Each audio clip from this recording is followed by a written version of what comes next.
Cyber ठगों ने ठगी का नया तरीका निकाला है। अंबाला में पिछले 6 महीनों में ठगों ने उन्हें निशाना बनाया है जिन्होंने रजिस्ट्री करवाई हो। उनके खाते से बिना ओटीपी के हजारों रुपए उड़ा दिए हैं, जिससे साइबर पुलिस भी हैरान है। आनन फानन में अब सरकार ने जमाबंदी पोर्टल को बंद कर दिया है। देखिए, हम साइबर क्राइम को लेके पहले भी आपने देखा है कि हम लोग बहुत सेंसिटिव रहते हैं साइबर क्राइम को लेके। किसी भी तरह का कोई भी साइबर फ्रॉड जब हमें रिपोर्ट होता है तो तुरंत उस पर एक्शन लिया जाता है। तो इस तरह के अब मामले आ रहे हैं तो प्रिकॉशन यही है कि हम हमेशा जो है लोगों को एडवाइस करते हैं कि किसी भी तरह का कुछ भी आपकी ईमेल पे या आपके फ़ोन नंबर पे कोई भी जो लिंक आ रहा है उसको कोई किसी भी अननोन लिंक को एंटरटेन ना करें, और ना ही किसी अननोन कॉलर अगर आपको कॉल करके आपकी कोई डिटेल्स ले रहा है उसको एंटरटेन ना करें। तो साइबर क्राइम आप देखते हैं, हम साइबर राहगिरी इसीलिए जो है महीने में जो हमारा पहला बुधवार होता है हर एक मंथ का, उस पर हम साइबर राहगिरी रख रहे हैं। तो वो जो राहगिरी है it is dedicated to cyber crime only. उसमें हमारे जो जितने भी एक्सपर्ट हैं हमारे टीम्स के, साइबर सेल के हैं, साइबर पुलिस स्टेशन के हैं, हम उनको वहाँ लेके जाते हैं। वो बाकायदा स्टेज पे खड़े होके जो है पूरा वहाँ जब पब्लिक इकट्ठी होती है उनको एड्रेस करके एक एक चीज़ जो पास्ट में साइबर क्राइम्स हो चुके हैं और जो अब न्यूली रिपोर्टेड है उनकी जो क्या मोडस ऑपरेंडी है, किस तरह से आपको लिंक आ रहा है, क्या आपने करना है क्या नहीं करना है, कैसे रिपोर्ट करना है, तो वो सारी चीज़ें जो हैं इस राहगिरी के थ्रू बताई जाती है। क्योंकि जब भी हमारे पास कोई केस आता है तो उसको इन्वेस्टिगेट करा जाता है, तो उसके बारे में फिर हम बताते हैं कि कैसे ये आया, फिर कैसे आपने इनसे बचना है, कहाँ रिपोर्ट करना है। दूसरा हमारा फिर जो हेल्पलाइन नंबर है 1930, उसको बहुत पब्लिसाइज़ कर रहे हैं हम। 1930 एक तरह का आपका फर्स्ट एड हो जाता है कि अगर आपका पैसा गलती धोखे से कहीं चला भी गया है तो अगर आप विद इन 48 आवर्स अगर 1930 कर रहे हो कांटेक्ट, तो आपका पैसा फ्रीज़ हो जाता है, सोर्स तक नहीं पहुंच पाता।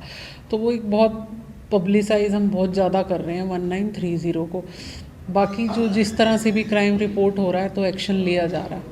तहसील को भी कहा गया है कि रोड मैप में इस तरह के डॉक्यूमेंट्स जो हैं फिंगरप्रिंट से लोग मदद ले रहे हैं। हाँ बिल्कुल, उनको भी जो है नेसेसरी डायरेक्शंस इशू कर दी गई हैं। मैम, एक साइबर ऑनलाइन ठगी हो रही है, कई मामले इसको लेकर सामने आए, तो क्या कुछ कदम जो आपके द्वारा उठाए जा रहे हैं कि इस ठगी को रोका जा सके? इसके अंदर साइबर क्राइम की ब्रांच की तरफ से हमारे पास उनके इंस्पेक्टर आए थे। वो कह रहे थे पिछले दिनों जो रजिस्ट्रियाँ हुई है तहसील के अंदर, उन लोगों के वो पैसे निकले हैं अकाउंट से। तो उसके बारे में हमने देखा, यहाँ से नीचे से रिपोर्ट मिली, तहसीलदार ने भी अपनी इंक्वायरी करी। तो उसके अंदर ये आया पिछले दिनों जिन लोगों की रजिस्ट्रियाँ हुई थी उन लोगों में थोड़ी ये पैसे निकलने की शिकायत ज़्यादा है। तो इसके बारे में फिर तहसीलदार ने एक वो लेटर बना के सरकार को भेजे है डीसी मैडम के थ्रू। उसके अंदर ये है भी ये उसके अंदर आधार कार्ड आ जाता है, जैसे रजिस्ट्रियाँ होती है ना उसको स्कैन करते हैं, स्कैन करके के बाद पोर्टल पर अपलोड करते हैं। तो पोर्टल पर जब अपलोड होती है ना तो उसके अंदर उनके फिंगरप्रिंट भी आते हैं और आधार नंबर आ गए।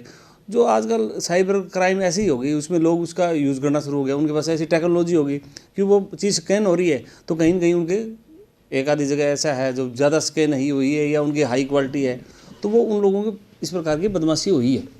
तो इसके बारे में हमने ऊपर भी तहसीलदार साहब की तरफ से लिखे गया है लेटर भी। इसके अंदर एक ऐसा डिटेल, शॉर्ट डिटेल आ जाए, इंडेक्स आ जाए, उसमें सेलर परचेजर का नाम आ जाए और रजिस्ट्री का नंबर आ जाए, एरिया आ जाए और उसकी कॉस्ट आ जाए, आधार कार्ड, इनके फिंगरप्रिंट, ये चीज़ न हो।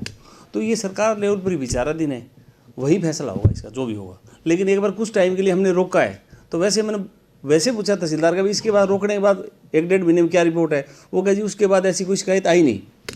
तो हम उसको जोड़ के मान रहे हैं भी हो सकता है इसके कारण हुई हो, या हो सकता है उन ऐसे लोग जो है काम करने वाले वो कोई अपनी टेक्नोलॉजी यूज़ करी होगी, लेकिन उसके बाद ऐसे केस आए नहीं हैं। कितने टाइम तक ऐसा जो है उसकी वैकल्पिक व्यवस्था की जाएगी?